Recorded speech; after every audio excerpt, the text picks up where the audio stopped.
We got Adam from OpenSea joining us, CMO of OpenSea. I just saw Adam recently celebrated your 1-year anniversary at OpenSea. Congratulations on that. Did you ever expect this? Like, is this, I just kind of start there, jumping right into it. Is this kind of like what you anticipated when you got into the role? Is this like a little shocking? Is just like, what the hell did I get myself into? Can I ask, like, how are you doing as a human? What is this, meeting expectations, exceeding expectations on the good, the bad, or the ugly front? That's a very funny way to start the conversation. Well, good to speak with you, brother. Thanks for having me on. Look, when you have days like yesterday and today, there are two things that you can do. You can go hide in the corner, and you can, sort of wait for the news cycle to end, and then you figure out how to rebuild, or you can deal with it head on.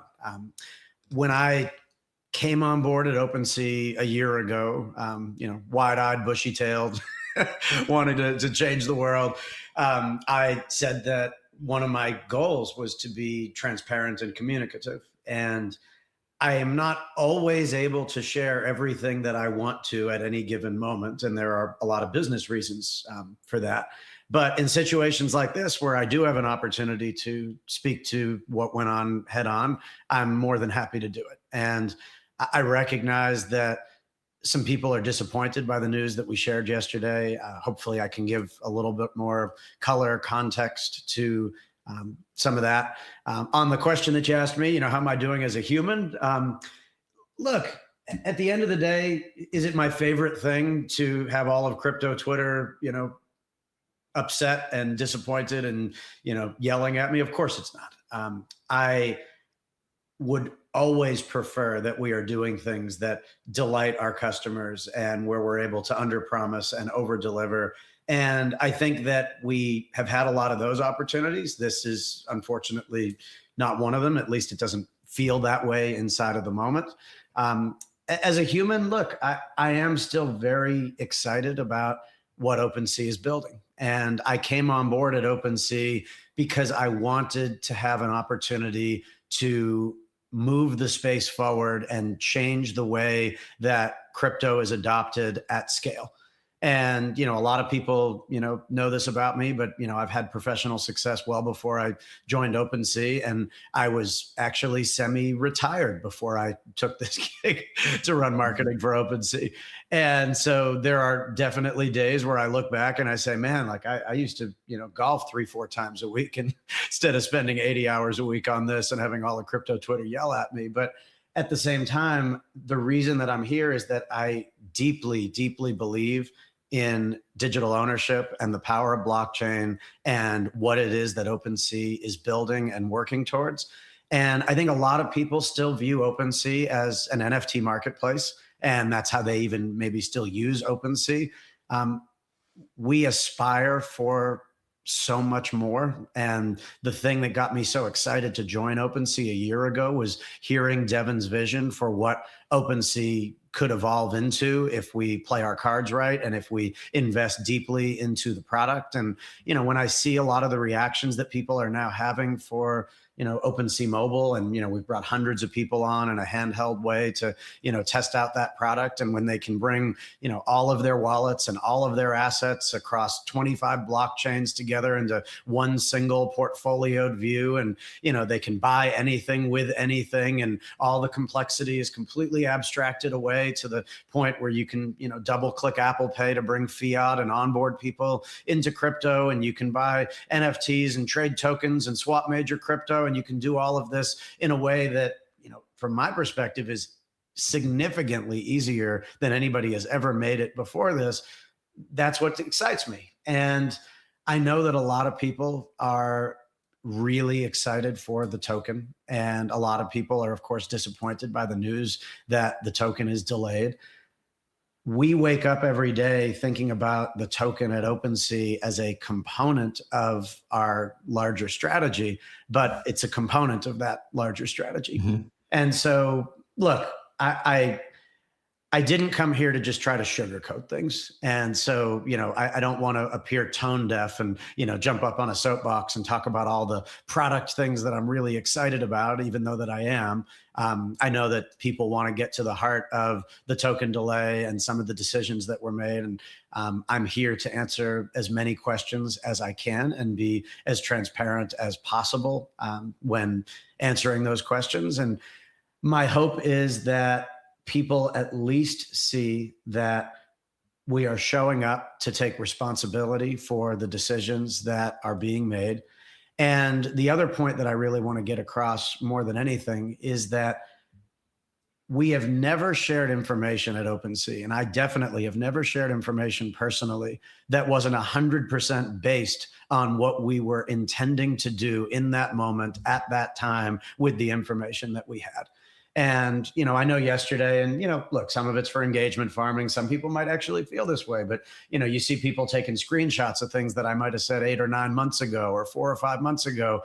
And, look, one of the ones that, has come to market over and over again is, we literally announced that the TGE is going to happen in Q1. That's the information that we got directly from the foundation. That information was announced to market.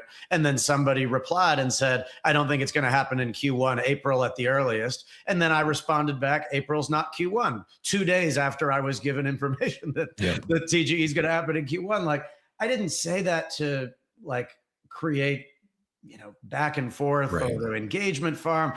Really at the end of the day, it's a double-edged sword. Everybody wants, communication and transparency. And I actually try to jump into Discord, and talk to people. I try to respond to people every morning when I wake up on Twitter. And sometimes the things that I say are going to come back and bite me in the ass because 6 months later, we make a business decision to make a change or do something a little differently. And I hope that people understand that it always comes from a genuine place of wanting to communicate and wanting to be transparent and sharing information and making decisions based on all the information that we have in the moment and at the time. But look, OpenSea is a sizable business that is operating at scale. And sometimes things are going to change or be adjusted, or we're going to move in a direction that we weren't anticipating. And it's not always going to line up with every single tweet or every message in Discord or everything that I say on an interview. And I hope people at least can appreciate that, there's never been lies or deception. Nobody's getting together in a room and saying how do we, extract money from the community? Nobody at OpenSea even talks about revenue or money. Everybody just talks about how we want to build amazing products that bring the next several million people into crypto and, really affect our space at a level of scale that is good for the reason that we're all here. And I wish people could see some of those internal meetings and maybe feel a little bit better about the intentions behind everybody that is involved in building and making those decisions. But regardless, happy to answer any questions that you have. Well, we'll get to some of the tough questions. I greatly respect you joining us today. Appreciate you joining us today. Not just joining us, but taking this stuff head on. I certainly don't speak for everyone, but I would much rather have yourself, teams like OpenSea, over communicate and say some things that have to change when information changes, market changes, whatever, as opposed to just being in the dark and keeping everyone guessing. And to me, that is far worse than saying something and then things change. So much respect for that. And I guess before we get into I do have some product questions that I too am excited about, and I'm curious if that's been also causing a delay. I know most of the messaging yesterday was around market conditions as far as the token delay and whatnot, but before, do you mind educating us on the foundation a little bit? What is because it's not like it was your decision to do. I mean, maybe you played a role in it or agreed or suggested, but you've got OpenSea, the company, the for-profit entity that manages OpenSea, and then you've got the OpenSea Foundation that's launching this token. Can you help us understand what is that dynamic like? Who can you speak? Who's on the foundation? Or how the relationship actually works between OpenSea and OpenSea Foundation? Yeah. So look, the OpenSea Foundation is a completely separate entity from OpenSea. It is the OpenSea Foundation in the sense that there's communication between the two different entities, and there's coordination that needs to happen. And, for example, if the foundation launches its token, but we want there to be utility on OpenSea's marketplace or inside of OpenSea's products for the token, then there needs to be communication and coordination that happens there. And actually, a lot of the things that at least are currently planned for the token require that level of coordination to be able to allow the token to be leveraged inside of our ecosystem. And decisions related to the token, related to any potential distribution, airdrop, tokenomics, those are all made directly by the foundation. And the foundation has a director that is in charge of that. They have their own board that, makes those decisions. And then they coordinate directly with Devin, and I have communications with the foundation as it relates to anything that needs to be happening on the OpenSea Labs side to hopefully make all of this successful and to, intercoordinate as best as we can. But I want to be very clear that decisions for things related to the token get made by the foundation, not even by Devin at OpenSea. Look, Devin's the CEO of OpenSea. If he has a very strong opinion about something, he has the ability to share that with the foundation. The foundation has the ability to then take that feedback to heart. And they probably recognize that if the CEO feels extremely strongly about something and they, are relying on, OpenSea Labs for, coordination. And, look, at the end of the day, I think it's not a lost point that if it is the OpenSea Foundation putting out C token, there is going to be a halo for that token based on whether or not OpenSea as a business is viewed as successful or on a positive trajectory. Yep. And so, you mentioned products. Look, we had always had intention, if you go back 6 months, 9 months, all of the discussions that we had internally at OpenSea, we said, ideally, we really want our new mobile app to be out, ready, launched, and adopted in a meaningful way by the market before a token gets launched. And again, wouldn't be our decision necessarily one way or the other, but the feedback that's shared with the foundation is that we think that if we are able to launch this mobile app out to market, and it's as incredible as we think that it's going to be, and it generates adoption, and it really opens doors to allow people to onboard into crypto and onboard into OpenSea's platform in a meaningful way that's unprecedented with our web-based products, that would be a really good foundation to lay before potentially launching a token. And we today are at a point where the mobile app is not actually launched to public yet.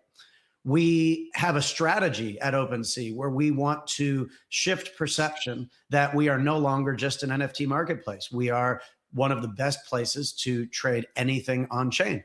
And we do that by bringing all of your wallets together, 25 blockchains together, by abstracting away all of that complexity about which chain you're on and whether you need to use bridges and anything else.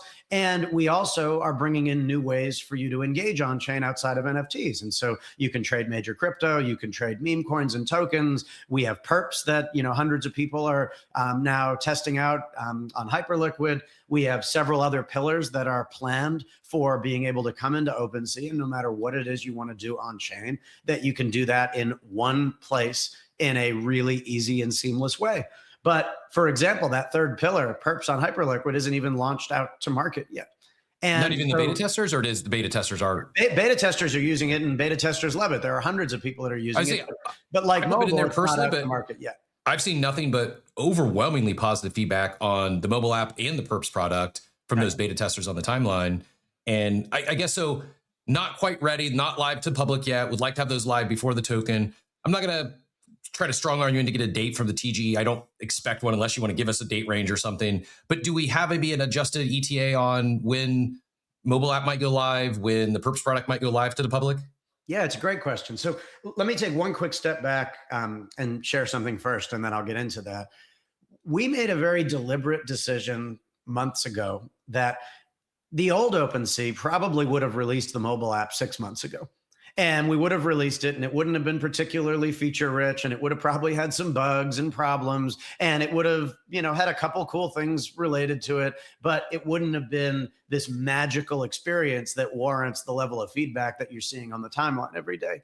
What we decided to do for mobile and Perps was we said, instead of releasing it to market and then iterating sort of live on it in public, what we want to do is we want to onboard several hundred people onto these products. And we don't want to do it, by the way, by just throwing a link out and having them jump into it and hoping they might share some feedback. We have literally been hosting hundreds of 30 to 60 minute long sessions with every individual that now has access, where they onboard live with members of our team and members of the engineering team watching the experience. And then we ask them questions about, what do you think? What's your initial immediate reaction? What would you like to see that you're not seeing? What would you like to see more of? And then every single day, our engineering team has been iterating on that feedback.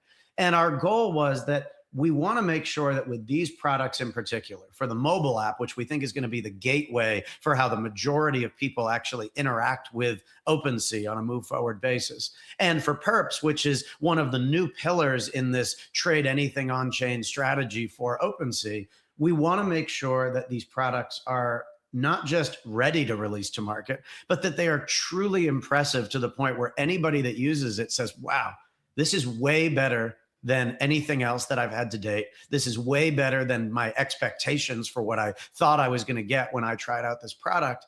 And that's the foundation that we think builds real organic usage and growth of the products that we bring to market, and gives us the foundation to do new and exciting things with the product, as well as, of course, big moments like the foundation's TGE. And so we decided months ago to take that strategy. And actually, we thought that we would be able to release the mobile app and Perps a couple of months ago, but we keep getting incredible feedback day over day. And people are like, if you guys could just build this, it would really sing. Or, if this section was there, it would really be, special for me. Or actually, I know that why you guys did it this way and this way, but, I'm a cohort of customer that really would prefer to see it in this way. And look, that's probably a never-ending cycle. I don't think we'll ever get it absolutely perfect for every, individual type of customer, but we are getting closer every single day. Our intentions are that we want to release both of these into market very soon. I would personally be surprised if we are not public with both of those products by the end of next month. And I will just simply state that I'm not going to give a date right now, because we do want the flexibility that if somebody says, hey, you really need to build this before you release it, and our whole team agrees, and it's going to take us an extra week or two to do that, then that's what we want to do. But we want to make sure that when people do download the app and they are onboarding themselves, they're not walking through it step by step with 3 engineers and, Zach from our team, walking them through it. We want to feel like that's going to be a delightful experience for almost anybody that goes through it, and that they're going to be able to connect all their wallets together. They're going to immediately be able to transact in an easy, seamless way. They're going to see one consolidated portfolio across major crypto, their NFTs, their tokens, and be able to view that in ways that they want, and that they're going to be able to trade any type of asset in the app in ways that feel better and more consumer-like than any other app that they've ever used to date. And I don't know if you have access to the app yet, but the ability to go to an NFT collection and see all the details and then just swipe and be able to bring that NFT into your portfolio, and to be able to buy an NFT on ETH mainnet with any other token inside of your wallet, meme coin on Base or with Solana or anything else, it really is something that I think has been desperately necessary for us to onboard more people into crypto. I agree. Crypto is just too complicated right now for the masses to get into an app and worry about, oh, well, I want to buy this thing on, I guess this is Base, but I only have, this meme coin on Solana and this wallet over here. How do I connect that to this wallet? Oh, I have to bridge it and, go and do this. Like, it's just too complicated. And we live in this bubble where we all get used to it. And then we say, okay, well, now I know how to do it, so shouldn't everybody be able to do it? But that's just not the way the world works. Most people just open the app, get frustrated for 60 seconds, and then they delete it and they move on to something else. And we really are trying to solve the bigger problems at scale that are going to enable the space to grow. And that's the reason that I came on board to OpenSea in the first place. Well, respect the move. I do think it's important for the space at large to make the tech better, easier, hide the tech, make sure for the quote unquote normie, or those that aren't here and are already deep in the digital asset space or the collectible space. Those that aren't here, they're not onboarding the way it has been. We need new, much easier technology. Mobile, I think, is it's table stakes in today's world, and the crypto space at large has lagged behind on that. So I agree, it is very important. Exciting to hear it might be live public within, by the end of next month. Can you speak to, and I won't read Devin's whole post. I'll pin it up top for anyone that missed it yesterday. Sure. One of the things that jumped out to me was 0 fees for 60 days. Starting March 31st, OpenSea will reduce the token trading fee to 0%. Will that also include Perps if the Perp product goes live by then, or considered different than the token trading fees? Yeah. So look, we as a company would actually love for those 0% fees to extend to everything. There are some real complications there. And so on the NFT side of the business, it's actually very challenging to go to 0% fees, because the moment that you do, you invite huge amounts of wash trading into the platform, which then create major amounts of artificial volumes. They depress prices. They create things to trend on the homepage, and they just create all sorts of chaos. And so it's challenging to do it on that side of the business for that particular reason. On the perp side, I can't speak to that yet because that product is not public, but if there is a way that we can go to 0% fees on that product, at least for OpenSea's fees, then I think it's very likely that we will extend it that way during that same period. Nice.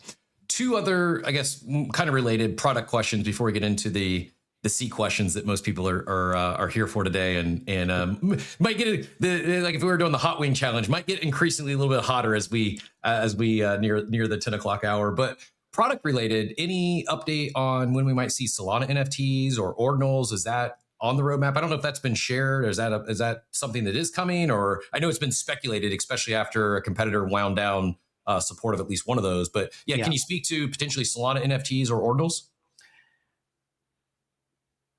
I can't share anything today. The one thing that I will say is that OpenSea is made of a lot of very passionate people that deeply participate and care about space. And unlike a lot of organizations that just have a lot of employees that are there to, do their job and collect a paycheck, there are people at OpenSea that, will stay up late into the night, work on weekends, take on side projects, because they are very, very passionate about what they would like to see in the product. And so I can't speak today as to if or when we will have support for Ordinals or Solana NFTs on OpenSea, other than to say that there's, of course, interest because of some of the things that have happened recently. And I personally own a lot of Ordinals and deeply love the concept of digital ownership and digital assets on the mother chain. I very much, from a go-to-market perspective, would love to say that every chain that we support all of the assets on those chains. And so these discussions are continuous internally. To be clear, it is not a discussion as to would we love to have these things or not. Of course, we would love to have them. They very squarely fit into our strategy and our ethos as a company. It's just a matter of opportunity cost and resources. And there's a lot of things that are being built at OpenSea right now, some of which you all know about and some of which you don't. And every time that we decide to take on a new project, especially major projects, there's decisions that have to be made around, okay, well, those 6 engineers now, instead of working on this, they're going to have to go and work on this for the next 4 weeks or 8 weeks. And we just have to constantly make those decisions about where we think we're going to get the biggest bang for our buck and make the biggest impact in terms of where we're trying to go as a company and as a business. And so, yeah, that's probably all I can share on the topic, is that being discussed, genuine interest, can't make any commitments as to if or when, but there's a lot of people internally at OpenSea that would love to see both. Fair, makes sense. One more, you mentioned Hyperliquid in passing there, talking about the Perps product. Blocks, regular here on Coffee with Captain, friend of the show, posed a hypothetical question, and the question isn't going to be any specific brands or protocols or even categories for that matter, But I am curious. Like I flashed, we were doing the daily market update and saw the Gemesis, which was an NFT that followed that Gem XYZ acquisition. Is there consideration of any other acquisitions at this time, whether it be a Perp platform or an RWA platform? The one that Blocks hypothetically posed was Courtyard. Whether it be Courtyard or another RWA. Again, I'm not trying to put you in a tough spot or ask, what companies are you looking at or what categories are you looking at? But is that something that is actively being considered? Are you looking at other potential acquisitions to grow the product offering or bring in-house some of these brands that you've partnered with today? Look, I'll say very generically that every company at the scale of OpenSea, whenever they want to break into new markets, always has the decision of build or buy. And so OpenSea has had some acquisitions, for example, we had Rally last year, and, Chris Mattern, our CTO, was, CEO of Rally. And speaking on a personal level, I think he was the greatest asset that we brought over from that acquisition, although we also brought over some great tech and some amazing team members and engineers. But that's always a decision. I, of course, cannot speak right now to which the company might be considering or what areas we, might be moving into, other than to say that we have very meaningful ambitions at OpenSea to evolve well beyond the way that most people perceive us today. We do desire to become a one-stop shop for people to come to easily trade culture and trade digital assets and trade anything on chain. And it's a natural extension for us when you think about, okay, well, you can trade major crypto, you can trade, meme coins and tokens, you can trade NFTs and, these types of digital assets. You can now, trade perps on Hyperliquid. There are other things in market right now that are potentially very obvious next steps for that strategy. There are probably ways that people will transact and trade and engage with culture on chain that are either not popular right now or maybe even haven't been invented yet. And the whole reason that OS2 was rebuilt from scratch was to create the rails to allow for that level of scale. And so what a lot of people feel when they think about, the original OpenSea and, OS2 is they see, a slicker interface. Maybe it's a little faster. Maybe it's a little more feature rich. But the real power of that was lighting the old product on fire and starting from scratch with a new mindset that we are going to become a very different type of company. And you need to have the rails built to allow for that type of scale. Even the mobile app and the way that it's being built right now never could have been built on OS1. And the integration points and the, mirroring back and forth between, your wallet and your account so that you do something on the desktop and then all of a sudden it, happens on mobile in the seamless interconnected way. None of that could have happened. And so, that was another, by the way, really difficult decision that Devin had to make well before my time at OpenSea was, okay, you know what? We can keep trying to compete. We can keep trying to build head to head and keep up with, everything that's happening in market at the time with, Blur and Magic Eden and everything else. Or we can take a step back, eat our vegetables, recognize that our entire product and platform is not what it needs to be in order to be a real player in the markets that we believe that we should. And he took an entire year. And there was a year, if you remember, where, a lot of people were saying things like OpenSea is dead. Nobody uses OpenSea anymore. Everybody's going to use, these other platforms and these other products, and they're not innovating and they're not adding. But what was really happening behind the scenes is they were taking a step back to be able to take 3 steps forward. And I think in hindsight, that was a really good decision. I don't think that we would be anywhere close to the position that OpenSea is in today and building the types of things that we are if those decisions hadn't been made. And I genuinely hope that this is another one of those moments where on the surface, it might feel to people like it would have been better or easier for us to proceed forward or for the foundation to launch its token right now. But I do think that if we are able to release the mobile app, and generate adoption in the way that we believe that we will with a product as good as the one that we've created, if we're able to add pillars and allow people to trade seamlessly across any asset, any blockchain, all your different wallets together in a way where all the complexity, again, is sort of put to the side or abstracted away, we're able to create an experience that is just as good on mobile as it is on desktop and vice versa. I think that really does create a much better platform and foundation to have big moments. And I'm hopeful that in hindsight, we'll look back and say we're really glad that we did that, even though it was very painful at the time. Yeah, I would just add, not just Devin's moves or visions, like you mentioned Chris in passing there with the acquisition of Rally and that talent that was acquired, yourself, my friend Steve, like the talent, the team. It's not that long ago. I'm old enough to remember when people, like, a running joke on X used to be like OpenSea's 4 employees. And the reality is, I think they had far more employees then than they do today. Yeah. It's just that the team is insanely talented. And case in point today, like, taking this stuff head on, it's not easy. It's not fun announcements to make, fun updates to give, but you're meeting it head on. You're doing what you all believe is what's best for the business. Getting into some of these tough questions, but this was just posed by Dude Lifts in the chat. He says, NFTs are notoriously late to broader crypto trends. There's been a ton of tension between labs and foundations, see Uniswap and Aave, and it seems like regulatory trends are leaning towards the ability for companies to just launch equity tokens or app tokens, see Backpack. So his wonder is the foundation model outdated, and is OpenSea is just going through the motions unnecessarily when newer approaches maybe give you more alignment with the community and more flexibility as a company?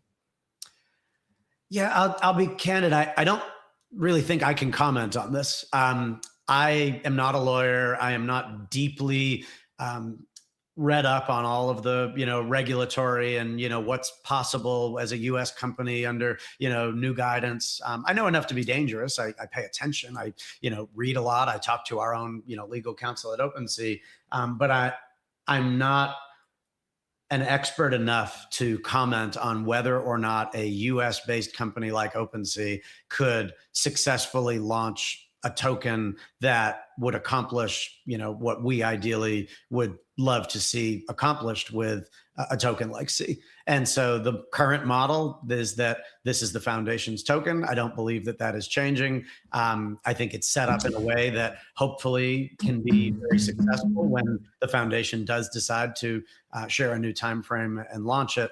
I think it's an interesting question. I would love to hear from somebody that is more of an expert on the answer to that, but I don't think I'm the right person to ask.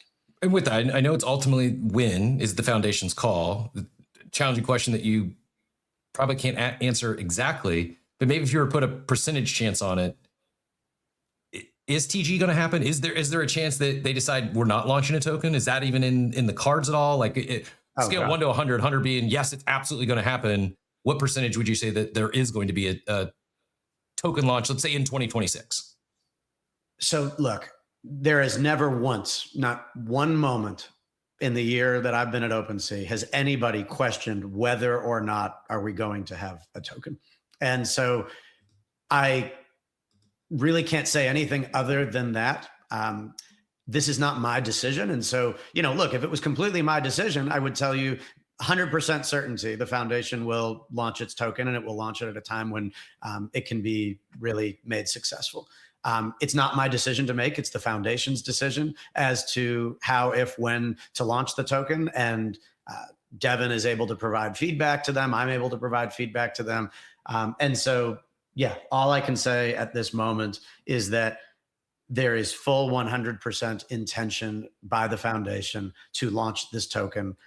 There are a number of people at the foundation that deeply believe in the ability to do this and the ability to do it successfully, but that is also dependent on a number of factors. And some of those factors, relate to watching what OpenSea is doing and the traction that OpenSea is getting with its own solutions and products and the way that the token can be integrated into that ecosystem, some of which is market related. And I know that people don't necessarily like the answer. It almost feels like a cop-out to say, market conditions, but the reality is the market is not where ideally you would want it for a token to be released under these circumstances. And I'll also say this: not everybody on crypto Twitter is privy to all of the data and information and that need to go into a decision like that.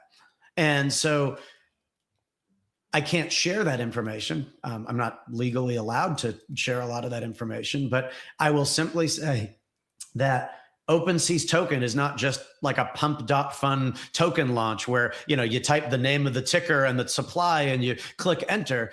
There are huge factors that go into how this token actually gets built, how it gets distributed, what the long-term sustainable strategy is for making it part of an ecosystem of a company that is at the scale and has the ambitions of a company like OpenSea to be associated with that brand. And so I will simply note that, to the point that you made, there are a lot of extremely intelligent, hardworking, capable people that wake up every single day to build OpenSea. And so, you mentioned, Devin and Chris Mattern and, Steve, and I will tell you that the people at the foundation are, equally capable and reputable. And when those people all look at a set of data points and information and make a determination that they believe it's in the best interest, not, by the way, just for OpenSea, but in the best interest of the community. Because the other scenario is, okay, well, foundation launches the token, they get to keep their promise. And then all of a sudden the token chart looks just like 99% of other token charts, which is, goes up, up, up. And then all of a sudden it goes down and down and down and down and down and down and down. And then you have a whole nother set of community sentiment problems where everybody's complaining, saying like, hey, can devs do something? Like, what are you going to do to make token price go up? And at the end of the day, sometimes, you're a little bit damned if you do, damned if you don't. But the decision was made that if we aren't extremely confident that not only can the foundation launch its token, but that we can make that successful, not just in the immediate term and like the days afterwards, but for years to come after that, that it was better to delay. And I have to say that when you get enough really smart, capable, intelligent people in a room that are making points based on the data they have access to, and most of them come to that conclusion, it's hard to argue the point. At that point, it shifts from, okay, well, if that's what's happening, then how do we do right by the community? How do we communicate this effectively? And, the other thing that I'll just note, this just happened last week.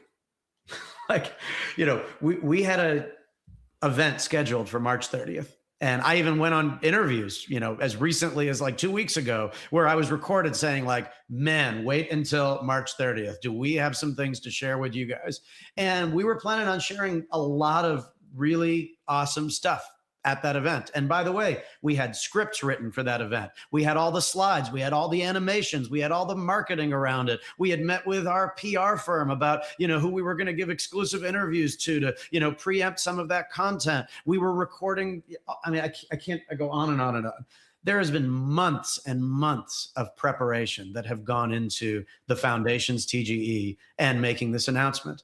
And literally 2 weeks ago, I was spending 60, 70 hours a week working on this. Like this was our project. We had every intention that the token was being launched. And there was some really exciting, very interesting mechanics. And I can't get into the details because we're not ready to share them now. But now we're postponing that event. And I hope that everybody understands that when the decision was made to postpone this TGE, we spent a few days figuring out how to best communicate this and how to try to do it in a way where we can start to rebuild trust and credibility with the community. But then we did just come out and do it. And we came out and said what Devin said in his message yesterday. It's not fun to do this. I would always prefer that we know exactly what our plan is, we know what our timeline is, and then we execute against that plan and it all goes well. And then everybody, achieves what they want to out of it. It hasn't played out exactly like that related to this aspect of what we are building. And all I can say is that, doing some of the things in the way that we did, saying, look, there is no way to delay TGE and continue a rewards program. And so we're basically canceling it. We're done. No more waves.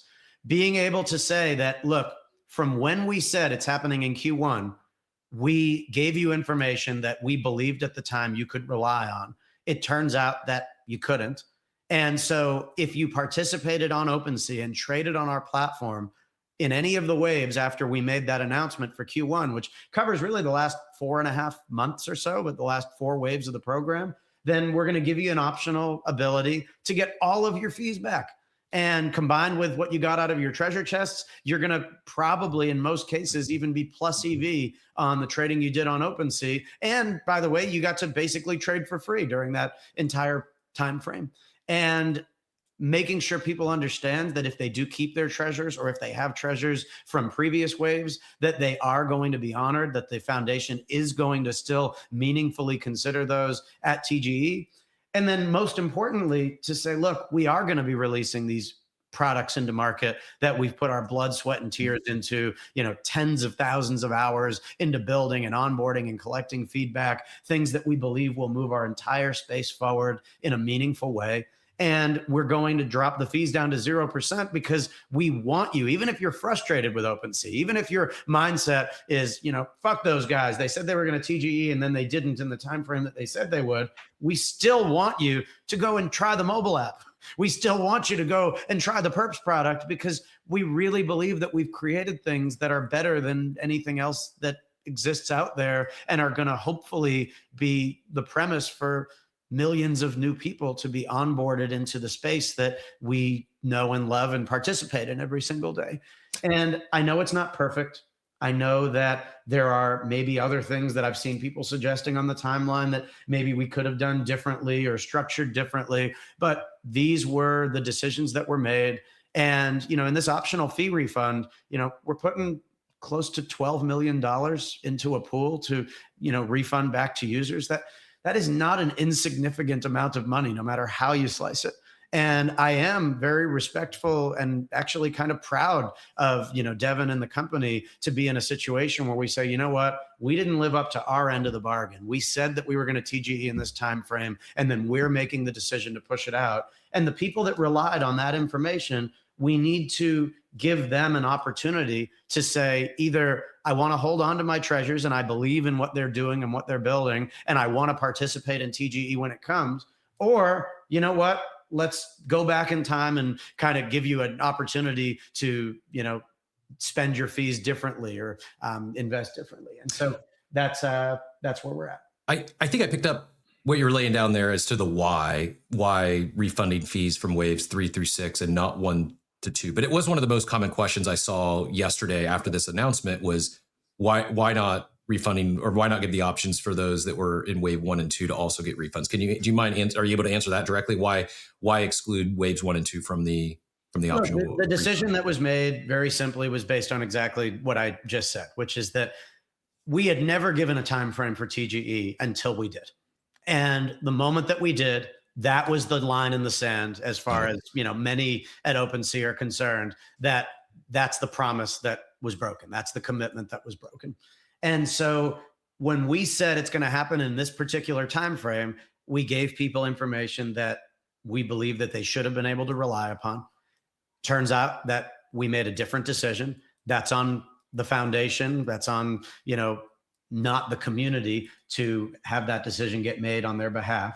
And so anybody that relied on that information and might have traded on OpenSea as a result, or, participated in our rewards program as a result, those are the people that we feel we owe it to give this option back to. And as I said, it is not an insignificant amount. We're talking about more than $10 million that is potentially going to go back to the community right off of our balance sheet at OpenSea. And legally, that is not something that, the company had to do. It's a major step that's being taken, obviously not maybe getting us the entire way based on a lot of the feedback that we've seen on the timeline, but a step in the right direction to rebuild trust with a community that whether people want to believe it or not, does deeply matter to me, to Devin, to everybody that works at OpenSea, to our business, to the future of our company. And look, it's not lost on me. Look, I run marketing for OpenSea. This is a difficult foundation to market on top of right now. When you have all of crypto Twitter, frustrated and angry and disappointed, it is very hard to then make announcements about products or partnerships or mints or drops or any number of other things without this being, a cloud above it. And it's not my favorite thing to make, my job at OpenSea significantly harder. I want people to be able to trust in what we share with them when we share it with them. I think one thing that we learned from this, and a lot of people say, well, why aren't you giving a new date? Why isn't the foundation announcing a new date? Well, what the foundation is learning from this experience is that announcing a date and recognizing that we weren't fully lined up to be able to execute on it, that really wasn't a very good decision. And now we're having to kind of eat our vegetables as a result of that. They have an idea of when they would like to be able to do this, but they're not going to share it externally until they are 110% certain that that is going to happen and they're going to execute on it. And candidly, I agree with that decision. I don't ever want the foundation to share a date or a time frame again unless, by hell or high water, it's going to happen, because you can't do this over and over again. It's going to take us a little bit of time to rebuild trust and maybe credibility with the space. I hope that we can. I believe in what is being built and created, and I think people are going to genuinely love the products that we're building. And we have to hope that people might be disappointed or upset or even angry right now, but over time, hopefully they give us the opportunity to rebuild that trust and credibility with them. It's fair. Couple more follow-ups on that. And then if there are any additional questions, feel free to drop those in the chat. We might have time to open up the stage as well. We just, again, disagree, and welcome to disagree. Just would ask you to do so without being disagreeable, and be respectful, keep it professional. A good question from Stas that I hadn't thought of, but Stas asks, will we be able to refund any specific waves, like only wave 4 or wave 4 and 6, but not 5? Or is it all or nothing? Do they have to choose the entire refund of waves 3 through 6, or could they choose a single wave to refund? That's a really good question. I'm not prepared to answer it yet. Okay. That's something that, look, I mentioned that these decisions happened last week. We literally have to meet with our engineering team to figure out how to build the system that will support these refunds. What I can say is that we need the current wave to finish, which will finish up in a couple of weeks. We then need to actually build the front end system and the contracts to enable these refunds. And it probably will happen sometime in the mid to late April timeframe, if I were taking a guess right now based on some early discussions that we've had. But we have not yet gotten into the details around things like what you're asking right now. If that's something the community would really like to see, I'd love to hear that. Part of me, I guess, in the back of my mind thinks like, either you really believe in OpenSea and the, TGE that the foundation is, building upon, and you'd kind of want to keep your treasures, or maybe you're, really angry and pissed off and you just want to wash your hands of it. And maybe it's more of a binary decision. But if there are people that say, you know what, I'm a little upset and I'd like a little bit of my, funds and fees back, but I'd like to, hedge my bets and keep a couple of these off to the side, I could see the argument for it. And I suppose we'll have to talk to some members of the community, talk internally, figure out how we structure it. And like I said, if there's enough people that really would like to see something like that, I would love to hear it. And so please, if that's something that you would like OpenSea to enable, post it, send me a DM, throw it in the Discord, and any feedback that you have, we do read all of the messages, even if we don't respond back to every single one. Quick question on this current wave, then the current reward wave. Will there be other voyages in this wave, or anytime in the future prior to TGE, or this, once the season's done, it's nothing else until TGE? So what I can say is this: there's going to be no more waves as part of our treasure chest rewards program. That's ending on March 30th. We are then going to enter into a 60-day period of 0% fees, and there will be no reward system in a traditional sense sitting behind the product. The product will speak for itself, and the incentive to use the product is that it's cheaper to use than anything else on market, and simultaneously, we believe, better than anything else on market. And we would like people to come in and experience it. As Devin shared in his message, it is not lost on us that when you remove the treasure chest rewards program and you remove the 50% of fees being put into a prize pool that get redistributed, that effectively means that the fees are higher without the rewards program. And we are going to need to make some changes and put a system in place that will make our fee structure competitive at OpenSea after we get through this 0% fee period. And so we have a lot of discussions going on right now about exactly how to accomplish that. And I think that the likely outcome is you will see a system put into place where people that make OpenSea their home for trading, people that use the app consistently to trade different types of assets on chain, will effectively be able to get their fee rate down to a much more competitive level than those that might use it very casually from time to time. And again, we're not prepared to share exactly what that's going to look like, but we've set a time frame for ourselves, which is that 2.5 months from now, we have to be ready with that, because if we're not, it's not lost on us that we can't go live with our existing fee structure with no rewards program, no information about an upcoming TGE, and expect people to necessarily meaningfully use it, even if it is a better product, because the fee structure just simply wouldn't be competitive with a number of other platforms and solutions that are out in market. Makes sense. I won't pry on specific use cases for the token. I get that you're wanting to launch the thing, and some of that might be some secret sauce on what the token will be used for and whatnot. Are you able to speak to like goals of the token? Like is there an overarching goal behind this? What leads to a successful token other than number go up?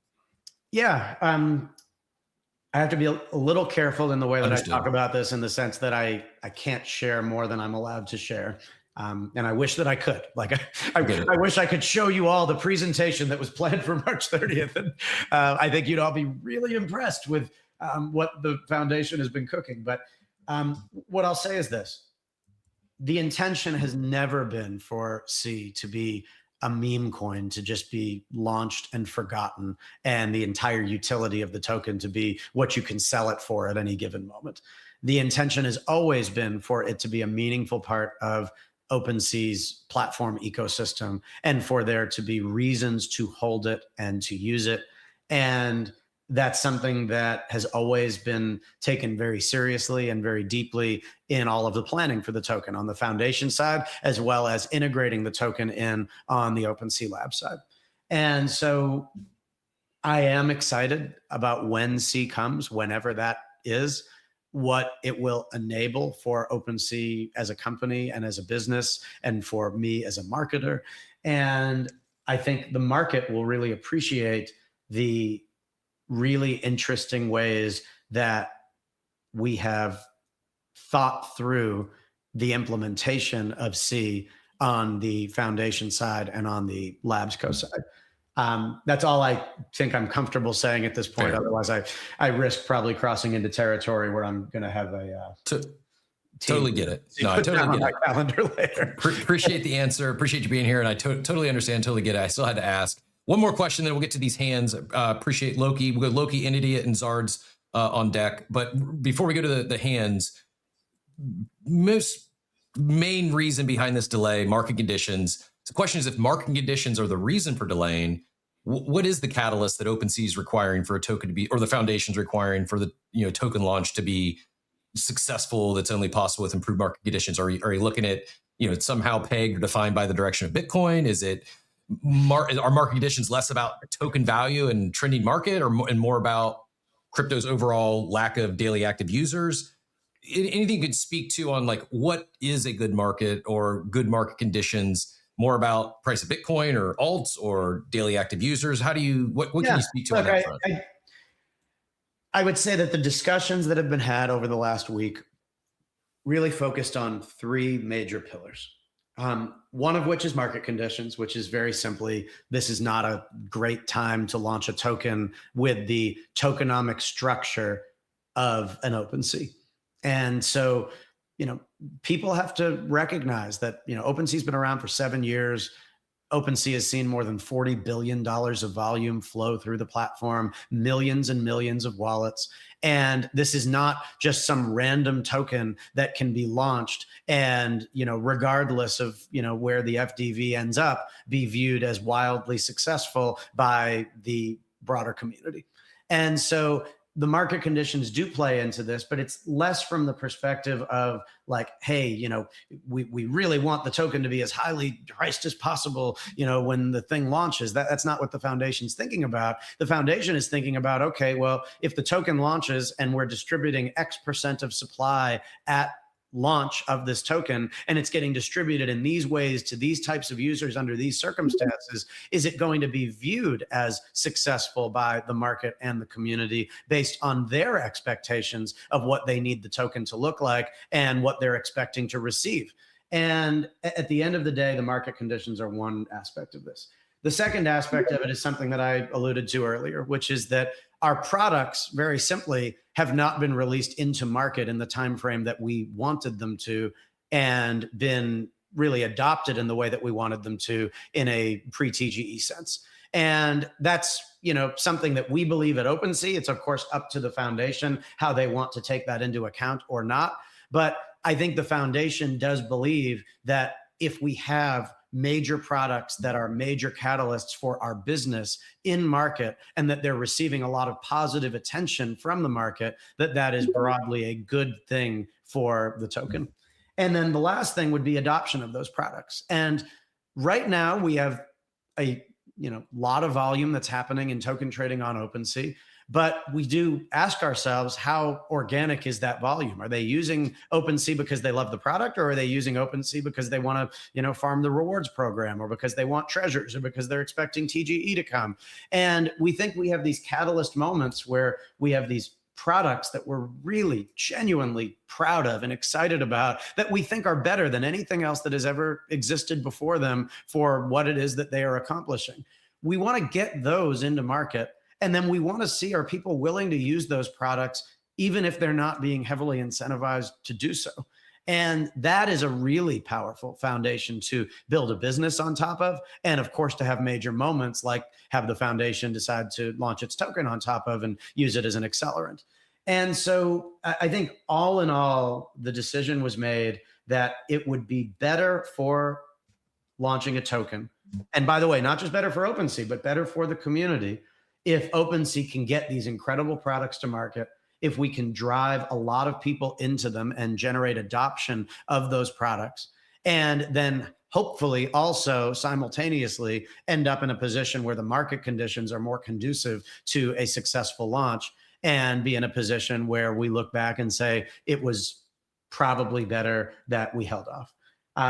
There's no specific catalyst. It's not that we need this number of users in the mobile app, or we need Bitcoin to be at this price. It's something that the foundation will continue to measure and monitor against, combined with a number of other factors. And when they're confident that they can do this in a successful and sustainable way, then I am certain that they will make the decision to do so and announce all the details. Makes sense. Makes sense. Do you have time for a few more questions? I know we're running up against 10. I'm here as long as you'd like me to be. I appreciate you. We can get through absolutely anybody that's raising their hand. I'm in no rush. Greatly appreciate it. Just a reminder, and I'm looking at the stage, most known entities, couple new connections today, but so I will reiterate, ask whatever questions you like, just please do so in a respectful manner. We can disagree, but do so without being disagreeable. We're going to start with LoKi. LoKi, GM, appreciate you being up here today. Question for Adam. Hey, GM, Adam, GM, thanks, Chris. Hey, I'm very surprised. Like you found a very, very strong adversary. I couldn't think one day we could find anyone able to talk more than you. It's been like an hour and a half. Like, wow, congrats. No, I mean, you asked already all the good questions, and some of them Adam cannot answer. But I think what I got today is two important things. Like first, it seems like the reason of this delay, it's you're not ready with the app yet, more than the market condition. I see a lot of critics regarding you guys don't have to wait for better market condition, blah blah blah. So I think this is a good reason that makes sense, that people can understand and accept. And the other thing is something I think is the first time I hear coming from OpenSea, that you are not launching just a meme coin, just a random token. There are plans, and you have a plan to achieve something great that we still don't know. We can have a hint. Probably will be linked to of course, to the new app. So that's very positive for everyone that's expecting. It's waiting for the token. So I guess my only question is, do you think we are going to see at least this year? I mean, it's in the cards. So look, I'm not in any position to share timing. And in fact, even if I wanted to, I couldn't, because I don't have any timing indication right now from the foundation. What I will say, related to, the comments you made, I think, the way that Devin positioned this, he was probably a little damned if he did, damned if he didn't. I think if Devin had, in hindsight, put his message out and shared more about, the product delays and information, I think people would have been like, well, you had 1.5 years to build those products. And, why didn't you build them faster and release them faster? And I think that there was probably no reason that could have been given where the reaction from the market would have been like, oh, yeah, you know what, we get it. The recognition is, and the reality, it's a combination of all of the above. And so on that side, it is what it is, but it is definitely a number of different factors that went into this decision. It wasn't like people got in a room and were like, all right, well, price of, ETH and Bitcoin is shit right now, so I guess we should delay this thing.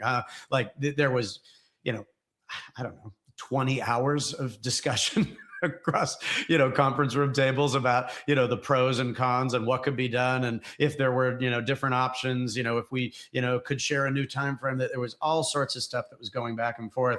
And this is the path that was decided to be taken.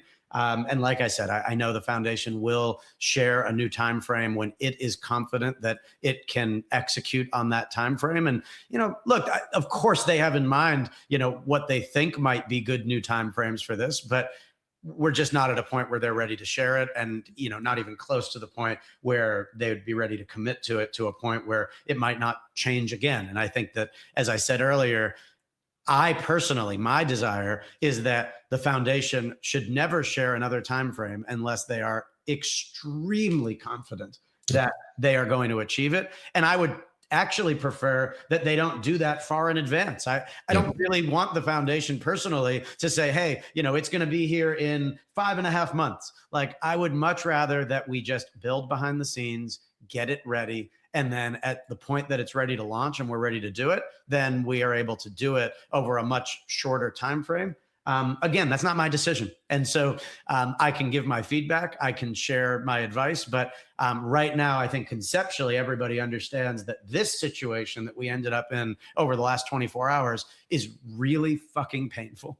And nobody wants this, and nobody wants to deal with this. And this is a really difficult place to put OpenSea, to put me, to put Devin, to put Chris, to market on top of. And this is just a shitty situation that we don't want to be in. And so let's learn from it and not do that to ourselves again. And as far as the token being more than a meme coin, I have personally said that in a number of my X articles, but I don't expect everybody to remember everything I wrote 9 months ago. But without question, there is no intention to just launch C as a meme coin where, the only utility of the token is to look at the price and decide whether you think you can sell it for more or less the next day. Like that's not a value add to OpenSea's ecosystem. And if OpenSea wanted to do that, it would have and could have done that years ago to, probably a bunch of fanfare, made investors a bunch of money, and then you'd have a token today sitting at basically some worthless amount that it would be impossible to resurrect it from, and you'd lose the opportunity to actually have a token that represents a meaningful component and value of an ecosystem. And so I'm quite happy and excited that OpenSea did not launch a token before I came on board and before they were ready to design it in such a way that it could really have an impact to the actual lab side of the business outside of what the foundation wants to do. But yeah, there's a lot of coordination and a lot of very interesting innovation happening behind the scenes related to this token. And I really wish I could share it with you. Like, I was so excited to have that presentation happen on March 30th. And it will still happen. I really believe that. I'm so excited for when all that can be shared with the community. And when it does, I think a lot of people look back and say, wow, like those guys were really planning something. But that's all I can say for the moment. No, good question, LoKi. And I agree. I'm glad they did. I know a lot of people said you should have launched this during the bull or during the mania. The token would be zero today, if so, most likely. Right. Like it would have ran its course and people would have dumped the token. They might have made a bag. And then where's OpenSea today? You can launch a token once. Like, you got really, quite frankly, one shot at this, and to have exactly what you're building, the products you're building, to leverage it as a tool, as a product, not just a liquidity event for historical users. I'm a historical user. I love a big airdrop of C token, but looking at it from the business standpoint, me too. Yeah, like it's just not. I want to see it also sustain. I want to see it long term. I do believe it's the best for the crypto natives, for the fans of us that are, or those of us that are fans of digital collectibles and NFTs. Like, do NFTs need OpenSea to be successful, to maintain relevancy long term? Maybe not, but it sure helps to have a leader in the space that is making these efforts to actually make it easier for new users to come in and use the product and start collecting and onboard in this space. So I'm glad that it's not hit the market yet, and you're dotting your I's, crossing your T's to make sure everything is as optimal as possible when it comes to time. I'll say one quick thing on that point. I know that a lot of people view us as an NFT marketplace, and I see a lot of comments like OpenSea should just double down on NFTs and stop with all this stuff with the tokens and perps and everything else that's going on, and they should just focus on NFTs. I think what people don't recognize is that the way that we are able to continue to invest in amazing things for NFTs and to be able to support artists and creators and digital assets and digital ownership is largely by expanding the horizons of our business and being able to drive the revenues that we are using there into these other things. And so, you look at, just even the last few months, we had our entire team out at Marfa, and we did, almost 24 video interviews with artists on the space to give them visibility on our channels and to really elevate the work that they're doing. We were out at the Node Foundation event, and we did interviews with Matt and John, and with Eric Snowfro, and with Beeple. We went out to Art Basel, and we were a big part of 010, and really bringing digital art and digital ownership out to the masses in the art space. And we are building into our marketplace platform. We are adding to Creator Studio, and we're doing all of this. And by the way, not to mention the very first native app to trade NFTs on your iPhone, which is just going to be a delightful experience. We care deeply about the foundations of where OpenSea came from. Like, I am here largely because of my passion for NFTs and digital ownership and art and collectibles. And, people see, obviously me, buying things and talking about things. And, even when it comes to like statues behind me or Pokemon cards, like, it's just ingrained in me that I care about this stuff. But expanding our business beyond that is such an important thing that we need to do to continue to meaningfully grow and support it. And having a mobile app that maybe you have millions of people coming into primarily to do token trading or perps or prediction markets or anything else, but then having pop-ups for when there's, mints from amazing artists and, tokenized Pokemon cards and everything else. Like, this is all part of one big ecosystem. And I think that the way that OpenSea is viewing it is the right way. And I think we're going to be able to make an impact at scale. But yeah, that's where we're at. I didn't have a chance to go to those other events. I was at Art Basel Miami, and I don't know if 010 would have went off and been as big of an impact for NFTs and the digital art space as it was if it wasn't for OpenSea's support of that. And much respect. I do think, is there a world where digital collectibles and NFTs continue to succeed without OpenSea? Yeah, possibly, but it's a heck of a lot easier when you have a big player like OpenSea that's supporting creators, supporting the artists, and the collectors. I've said many times on the show, I don't know if it ever got back to you or not, but with some of the stuff that the biz dev team has done recently with some of the allow list and OpenSea users, you get access to this drop or you get this X copy. Like it's bringing back like the heyday of NFT vibes. Like OpenSea, quite frankly, is doing more for NFT collectors and holders than most of the NFT PFP collections are doing lately. And they don't have to do that. Like is it creating tens or hundreds of thousands of dollars of magical internet money for those holders? No, but nothing is today. Like the effort, the intent of aligning with the holders and doing good for the creators, the artists, the collectors, it's been very evident. And we hadn't seen that previously, not just from OpenSea, not from any other NFT marketplace from my perspective. And I'd love to see more of that. And again, why I'm rooting for this to be a successful C drop, not just a liquidity event for myself and everyone else who might have been a user of the platform. Let's go. An idiot. I appreciate your patience on stage. I don't see the hand anymore, but X has been a little finicky. If you'd like to get in here with a question for Adam, go ahead. Yeah, good morning, gentlemen. I'll try to be brief out of respect for anybody else that might have questions. Actually, more of a comment than a question. I hear you addressing the negative feedback from X a lot. I think there's two big mistakes that maybe more business-oriented people like yourself make in Web3. One is, and you've already obviously identified it, announcing timelines too early. Clearly, you've learned that lesson. The other thing is, I don't think that I find often you guys don't know how to interpret. There's a decoding that needs to happen on the feedback from X. And I think you guys, you got to keep in mind that a lot of the negative feedback that you're seeing on X is from kind of two sets of people who are either overly emotional because they're down bad and they were in desperate need of a stimmy, right? Or people who are deliberately being hyperbolic because they get paid off of engagement. So, I don't know exactly how to get around that. I don't know if you guys need someone on your team or just a friend who lives on CT or whatever to kind of help you guys decode that feedback mechanism, because X is a great source of feedback, but there is a necessary decoding process, I would say. And other than that, I think you guys, I think it was obvious to most people that this TG was not going to happen. I saw a lot of people speculating, but he said this. I think it was obvious to most people, and I think you guys were kind of playing like a game of chicken with luck, hoping that markets would improve, and they just didn't, and that's the way it goes sometimes, So no frustration. I think the option for the refund is that's great. And yeah, you guys keep killing it. Your product is the best product to buy NFTs on, for sure. I'm on it all the time. I keep the window open all the time. Keep killing it. Thanks, dude. Really appreciate that feedback.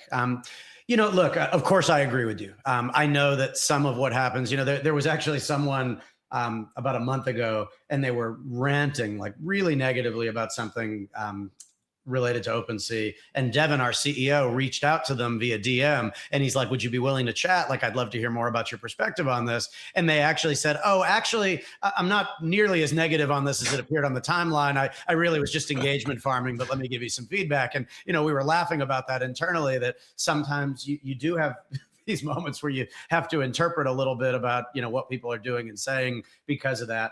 I would say that I think there's a third group of people, which are people that are just really passionate. I think that there's a lot of people that they wake up every single day and they really do care about the space and blockchain and digital ownership and NFTs. And they really do care about OpenSea because we sit at sort of the epicenter of a lot of the stuff that they care about. And, look, most people in this space are financially motivated. I think we would be kidding ourselves if we thought that, a majority of people are here because they love the art and they love collectibles. And I find myself in the minority a lot of the time because I buy NFTs just because I really like them, or I want to be part of the community, or I dig the art, or I, just want to have the provenance of having this thing in my wallet. And I hope over time that more and more people collect for those reasons other than, purely financial. Those that are here for purely financial reasons, like, I get it. Like, some of the people probably were expecting their stimmy and, they can be disappointed, frustrated. I get it. I empathize with those people. It's not our intention to mislead at any moment. We're always operating with the information that we have at the time. But at the same time, we are running a business. We do need to make sure that we are building our products and releasing our products in a time frame that we believe is going to create sustainable success. And the foundation is also essentially a business in its own right, and needs to make sure that when it launches its token, that it believes that it can do so to fanfare and success and create something that's sustainable beyond the initial launch. And so there's a lot of information that a lot of people don't necessarily have access to at any given moment. And so, look, I'm never upset or angry at the feedback that I see on X. It's not lost on me that when people are screenshotting things I said from 9 months ago, they're probably, for the most part, engagement farming, or just trying to jab at me out of frustration. And I don't get angry or upset over that stuff. You learn to sort of build a bit of a thicker skin in positions like this over time. I do read every message, and whether they're engagement farming, whether they're just venting, whether they're passionate and they, really want to share this. And I think to the point that was just made, I have to interpret that sometimes. I have to ask myself, what lens are they really sharing this? And how do people really genuinely feel? And by the way, I'm in a bunch of group chats. I have people that I talk to one-on-one all the time to try to get a sense of, what's the reality sort of on the ground right now related to what we're doing. I want the feedback. And even if the feedback is really negative, we are using that feedback to try to make better decisions. Absolutely. And just to be clear, I'm not saying that those are the only two groups of people that are critical. There is legitimate criticism. I'm just saying, Sure. the stuff that goes the most viral comes from emotional and hyperbolic places. Anyway, thanks again. No doubt. Captain, if you need to rotate me down, go ahead if there's requests. Otherwise, I'll just aura farm your stage. Thanks again, guys. Appreciate it. Great question. Appreciate you asking. And again, appreciate you being here. Appreciate you taking these questions. I know not everyone's going to be happy. There are some questions. We'll get to the rest of the hands here. I saw Zard's. I don't see your hand anymore, but if you did just want to get in here, I said you were up next. I did just want to make sure you see the feedback. There was, getting some multiple in the chat saying, advising me to push back on not including wave 1 and 2, starting waves and farming implied TGE. It's not coincidental that the waves with the most volume isn't included. I don't know if you want to comment on that. I know you already addressed it. I just wanted to make sure you saw the feedback. I don't know if anything can be done or changed at this point, but probably the most recurring negative comment I've seen today is the, I think, appreciation of the option for a refund, but excluding those waves 1 and 2, at least as far as specific announcements, other than just I'll drop it already. That's just some direct feedback. Yeah, look, I very much appreciate the feedback, and of course, heard it in Discord when I jumped in for an AMA yesterday. I've read it a few times on the timeline. Look, this is the decision that was made. It's a very significant decision, even in the current state, as I shared. There's more than $10 million that's being committed to refund back to the community. I want to be very clear that the treasures that people have earned, regardless of wave, if they came from, our beta, if they came from waves 1 and 2, or if they came from the ones that we're offering this optional refund, they are going to be meaningfully considered by the foundation when the TGE happens. And I will tell you personally, for me, I'm going to be holding my treasures. I'm not going to be taking a fee refund back. And I would be making that decision even if I was not CMO of OpenSea. And so that'll be up to everybody to decide what to do. But I want to be clear that even though we are not offering a optional refund for waves 1 and 2, that doesn't mean that those people are being left out in the cold. It means that, yes, we are telling you that you need to hold on to those treasures a little longer. And I believe that the foundation will meaningfully take them into account when the time comes for TGE. Very fair. Zards, did you still want to get in here with a question for Adam? Yeah, if that's okay. Can you hear me okay? Yeah, we got you. GM, thanks for jumping up. Perfect. Yeah, so I've got a comment and a question for Adam as well. So the comment, first of all, was that obviously, the token thing sucks.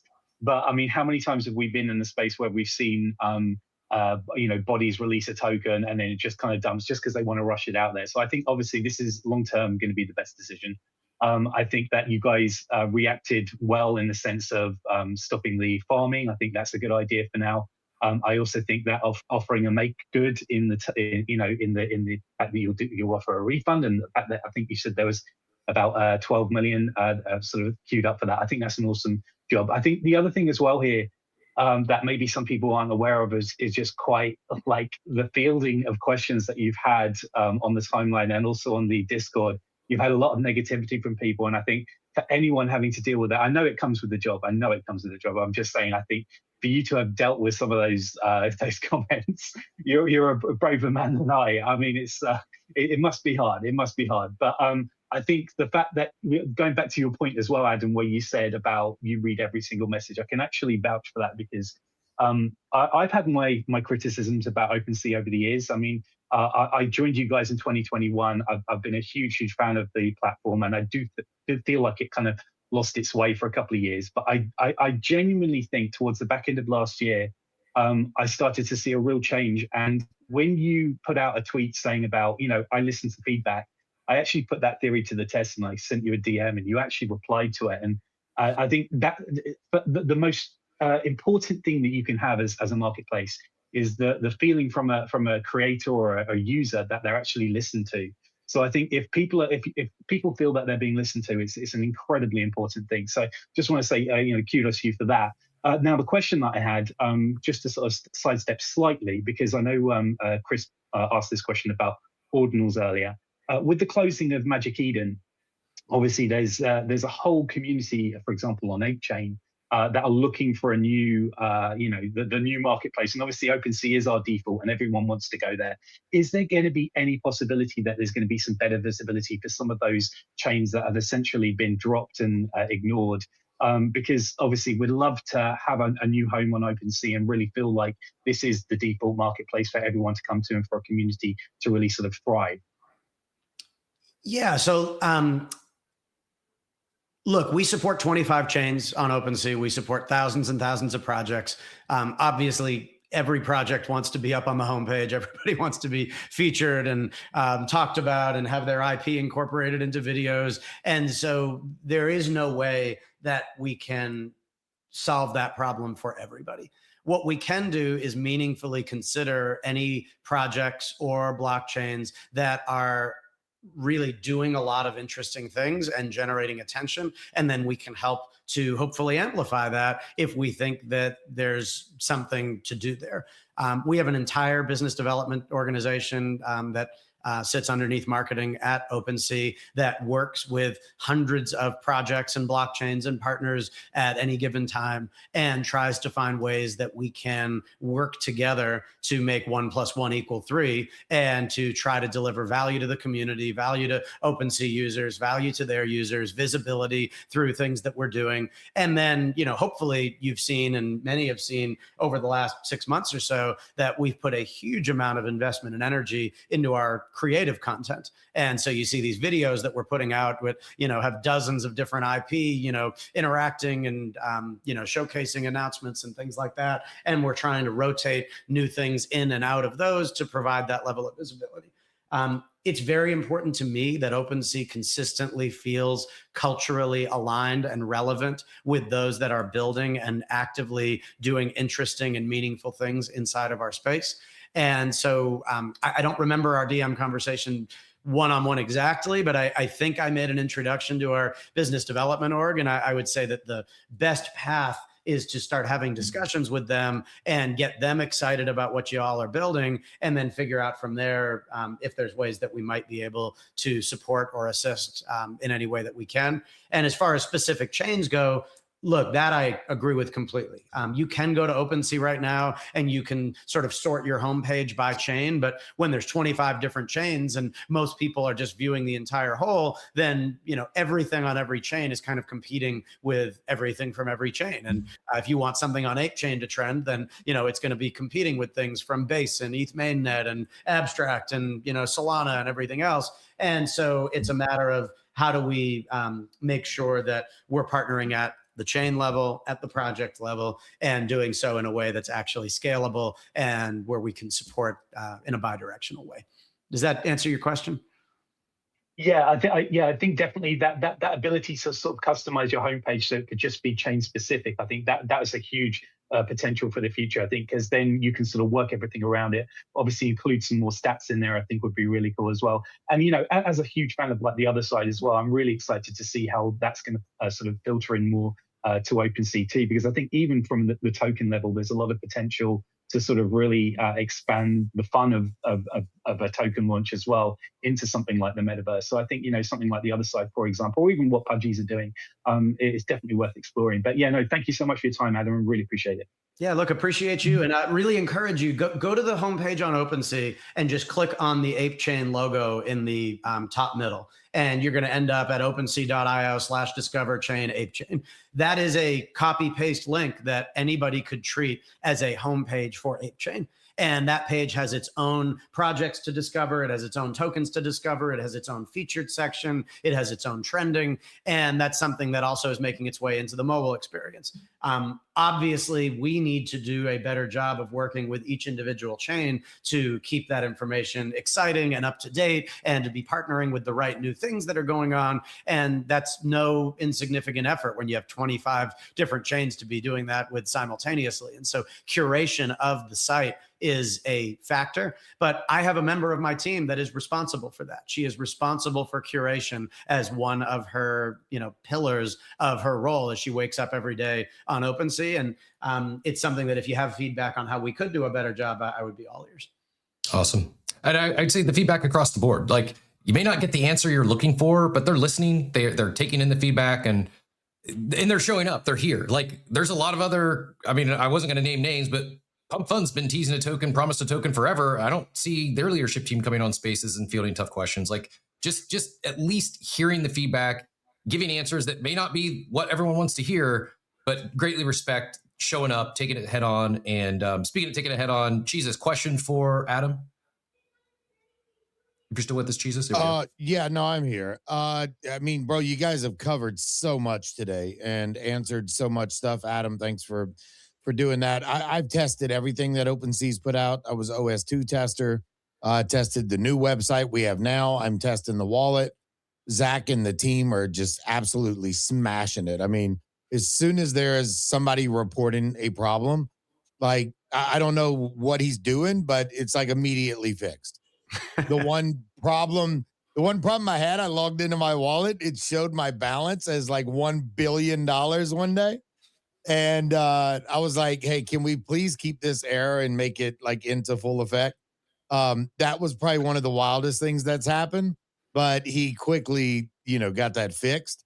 But other than that, for people that don't think the team is actually working, I know hands-on that, because, I knew Chris and these guys from the floor when it was the floor app. So, and then seeing them join OpenSea.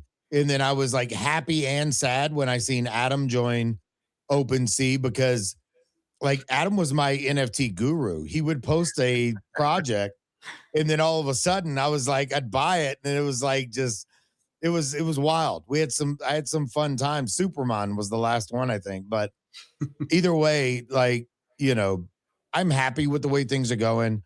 Does it suck we don't get a TGE? Yes.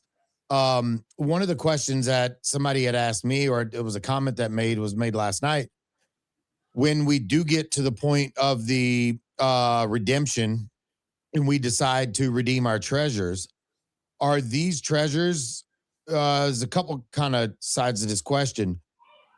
He was suggesting, and this is full degen mode, he was suggesting have the treasures redeemable as an NFT, and then you can trade the treasures on OpenSea, but also buy other people's treasures at maybe even a discounted price and stack even more treasures that are meaningful towards TGE.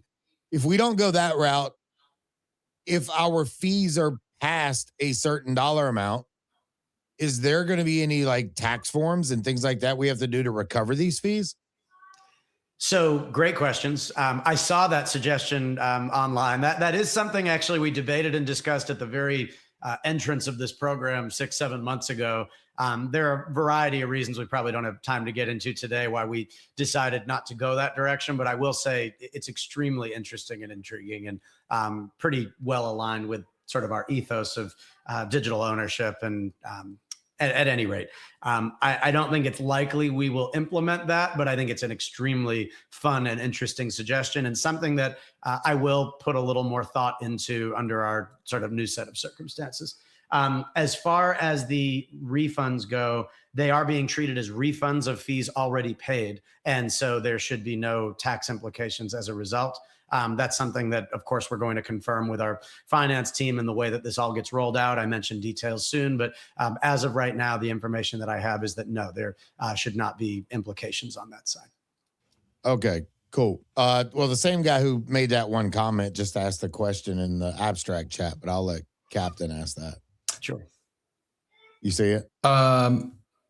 What's your level in Pokemon Go? Important question. I've been playing Pokemon Go since the day it came out. I only play maybe 5 minutes a day now. And so it's more like, I'm in line at Starbucks and I'll, catch my Pokemon for the day. But I will note two things. So one is I own every Pokemon. And so I have all 940 of the released Pokemon in Pokemon Go. And I do keep up with that. And for anybody that plays, that's a feat that probably would take thousands of hours and travel all around the world at this point to accomplish. And so I remain proud of that. And years ago, many years ago, 6-7 years ago, when I had a lot more time on my hands and I was in my semi-retired state, I decided I wanted to get world-class good at the PvP that exists in Pokemon Go. And I managed to. I actually got up to rank 21 in the world on the global leaderboard out of millions and millions of players.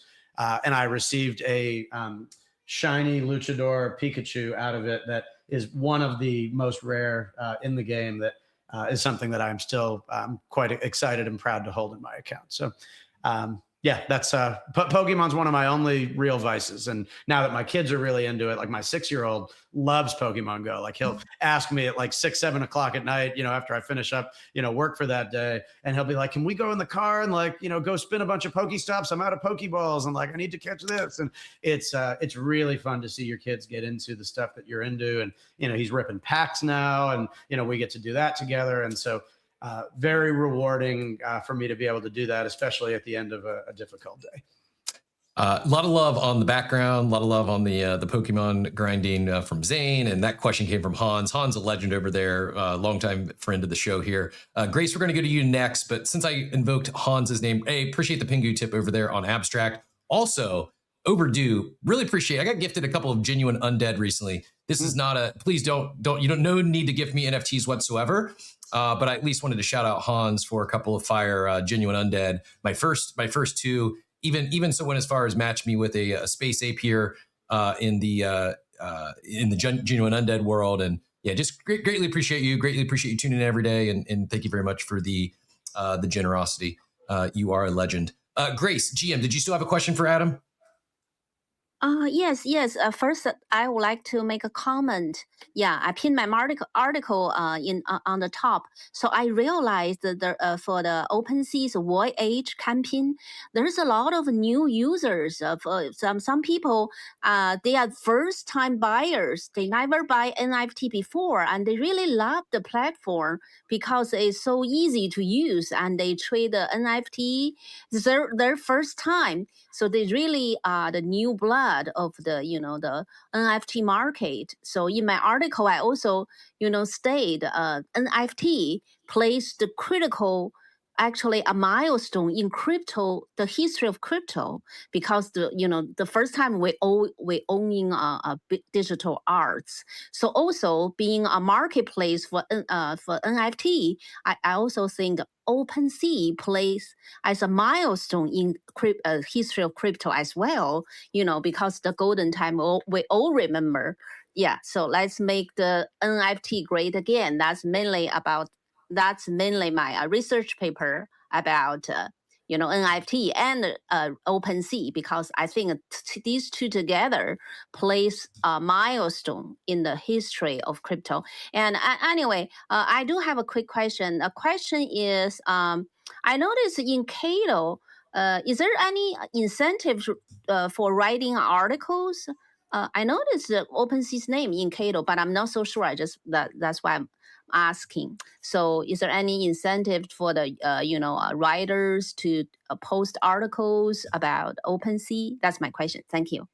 Yeah, we don't have a formal relationship with Kaido. And so they do have a dashboard where you can see sentiment and how many people are posting, but OpenSea has never suggested that there are any incentives or reasons to try to escalate on those leaderboards or anything along those lines. And so it's something that, actually at one point, a lot of people were pushing me to do.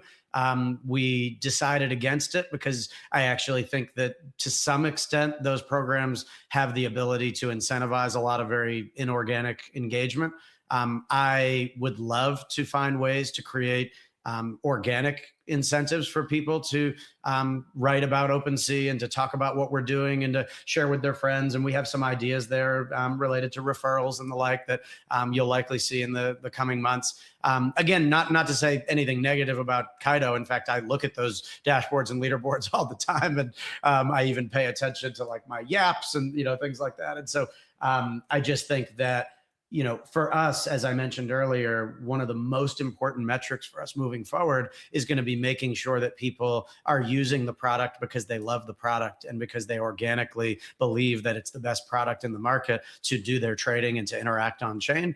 And we are always trying to make sure that if we are going to build incentives, that we do it in a way that is encouraging real users and real people to engage and not just, bots or farmers and people that might create accounts on Twitter for the hope of an airdrop and the like. So anyway, that's my current stance on it. Love the team over there. Think it's an interesting product, but no plans at this moment.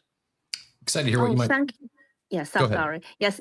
Thank you for answering the questions. Again, I want to say thank you for making this a great platform and being knowing a lot of new users. They really love it. It's wonderful. Yeah, because not only trading NFT and the tokens, so it's a full. I think it's a fully functional platform, and we love it. We'll support it, and again, it plays important milestone in the history of crypto because we can trade digital arts, and we let's work together to make the NFT great again. And being a Chinese community users or collectors, we love to collaborate with OpenSea and with Captain. Okay, so let's work together. We have a lot of buyers too, so we work together to make the NFT great again. That's my point. Thank you. Thanks for joining us today, to Grace. Great to connect and appreciate the questions, comments. Adam, you got time for one more from Iron Shag and then we get you out of here. Appreciate you've been taking far longer of your time today than we anticipated. This is important. I'm here as long as you'd like me. So sure. Greatly appreciate it. Iron Shag, question for Adam?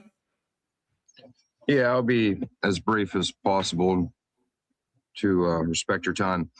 Apologies if it's a little noisy. My 3D printer's ripping in the background, so all good. And apologies if this has been asked and answered, but I've been kind of in and out. This is on my laptop. I don't have it up on my phone. I guess my biggest question is, so I've been inactive in Web3 for about a year or so, and I just came back and about 6 days ago, and to make a comment, first thing I did was jump on OpenSea, and I gotta commend you for, I've been away from the app for a while, or away from the platform for a while, and I come back and I can see the differences that have been made, the things that have been made since. And I guess being away from it and coming back, it's like you really see the differences and how much better it is. And so flowers to that, it's appreciative that it keeps getting better and better. But to my question, should we again, I'm just coming back, so I'm just finding out about the treasures and the waves and all this stuff. So should we continue claiming those chests, or should we just let that go now, or what are we looking at there? Should I bother to go through that process or not? Because I haven't done it before. I don't even really know a whole lot about it. I'm just learning. The space has been quite helpful for learning a lot about it, but yeah, where do I take that from there? First of all, wow, what an interesting situation. I would love to talk with you one-on-one as somebody that took an entire year off and then came back to a completely different platform. And I would love to hear the feedback about what you liked, what you didn't like, how you feel that it's improved. And so that's just a really interesting customer situation that we don't run across nearly as often. Thank you for the comments. I'm glad to hear that you feel the platform has improved. As far as the, sort of rewards program and, I guess I'll call it preparation for the foundation's TGE. I will reiterate something that we've said over and over again, but it seems that no matter how many times I say it, everybody still wants to hear it. Historical volume and historical activity have always been considered separate from rewards activity from the perspective of the foundation. And so for somebody like yourself, you probably didn't really engage with our rewards programs over the course of the last year. That doesn't mean that if you were a meaningful participant on OpenSea for the years before that, that your, participation and volume and engagement during that period won't be considered by the foundation when it comes time to allocate token at TGE. As far as the rewards program, as it's been shared, we are ending it in its current state on March 30th. And so you do have another 2 weeks or so that you can continue to generate volume, and there will be a treasure rewarded in the final chest on March 30th. You will then have an opportunity to either keep that treasure a few weeks later or to redeem it for the fees that you paid as part of the announcement that we made yesterday. That'll be a decision that's completely up to you in terms of whether you want to hold on to it as it's meaningfully considered by the foundation at TGE, or do you want to get some of your fees back immediately based on, when we made our announcement. We are going to go through a period of 0% fees for 60 days after that. So for all of April and all of May, you will be able to token trade on OpenSea at 0%. And we hope that people use that as an opportunity to really experience token trading inside of our desktop application as well as mobile. And then we will make announcements on a move forward basis as to any other kinds of rewards or incentive programs that we put into place that will mostly be focused and geared around ensuring that our fees remain competitive for those that make OpenSea their home for trading. Awesome. Iron Shake, any response or follow-up questions?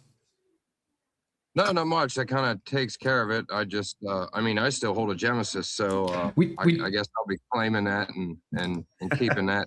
That was a question from the chat. Is there anything you could speak to about like the future Gemesis? Any comments on Gemesis? Mooncat asked a couple times in the chat about what's the future of Gemesis look like? He might hold one or two of those, I think. Yeah, I think he's got a couple in like a wallet somewhere. He probably forgot about them. Love that guy. I can't share anything about that at this moment. I will note that Gemesis was always released as a, sort of collectible in the moment to represent, your status at that time for using, the prior product. It was never promised that it would have any additional utility. That being said, we do recognize that there are a lot of people that hold them, a lot of people that care about them, and it is part of the discussion with the foundation as to if that is something that should be taken into account. I cannot confirm nor deny that, other than to say that it's something that has been part of discussions around allocations. Awesome. I think that's probably about as best as you could hope for today. So appreciate you taking that one. Adam, again, truly appreciative of your time today. Far longer than we anticipated. I thought we might have you till 10. It's 10:43 and you're still hanging out with us. Is there anything we didn't ask you today? Is there anything that you're hoping to get across or hoping to share with the audience today? No, look, I really appreciate the stage and the opportunity to speak to the community. I far prefer this kind of setting where we can have an open dialogue and an open discussion. And for anybody that is listening, if you heard something today that surprised you, if you changed your perspective a bit on OpenSea or decisions that we're making, I encourage you to share that. I encourage you to either share it publicly or to send it to me in a one-on-one DM if you have questions, concerns. We are genuinely waking up every day trying to move this space forward to build incredible products that are going to bring more people into crypto. We deeply care about our existing users and our existing community. It is never our favorite thing to wake up in the morning and make decisions that we feel are going to disappoint you or to frustrate you or have you, God forbid, lose trust in OpenSea or our communications with you. I recognize that this was a moment where we had to kind of eat our vegetables and recognize that we made a commitment and then we made an adjustment.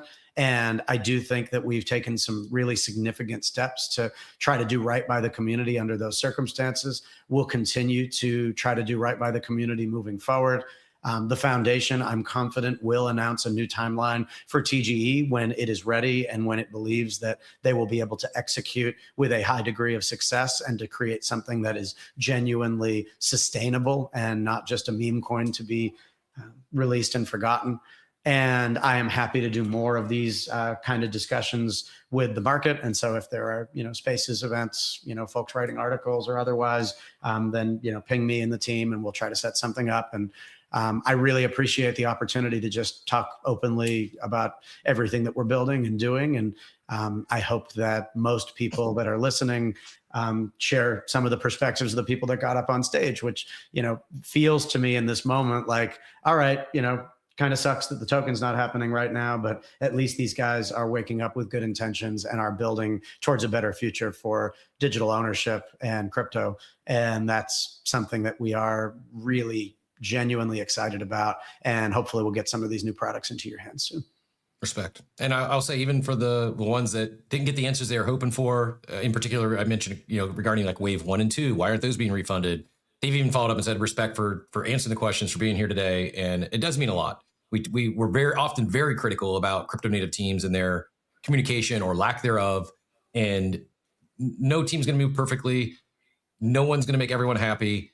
But I think from my perspective as an active participant and active user of OpenSea and many other platforms, this is all I can really ask for, other than, I don't know, like 5-6 figure bag of C, kid.